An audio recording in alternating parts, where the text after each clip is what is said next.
หัวใหญ่เลยเนี่ยหัวแม่สูดได้นี่สูดได้ย้อนมาดอกโอ้ย ไม่เป็นไรพอแล้วทุกคนครับมันกำลังจะดีอยู่แล้วนี่แต่ตะพัวก็ยังตีกันมันกำลังจะดีอยู่แล้วพี่น้องไม่เป็นไรครับไม่เป็นไรเป็นเรื่องทั่วไปนะเป็นปกตินะครับก็กำลังจะจบอยู่แล้วนะครับจะจบสวนอยู่แล้วนะครับต้องขอบคุณทุกท่านนะครับขอให้ทุกท่านเดินทางกลับโดยสวัสดิภาพนะครับไม่ต้องมาทึกวิดีโอนะครับเราไม่อยากเห็นภาพนี้ของตำบลทะเลตำบลทะเลกำลังดีอยู่แล้วนะครับขอบคุณทางเจ้าหน้าที่ทุกท่านนะครับสังคมนี้มีทั้งคนดีและคนไม่ดีไม่ใช่แป๊ะแป๊ะแป๊ะ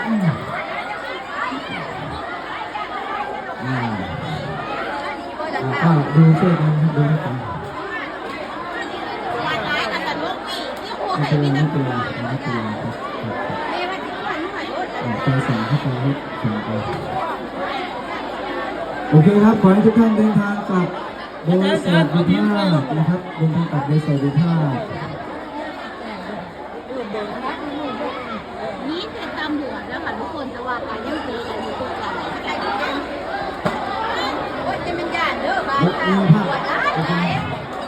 มีที่ก่อน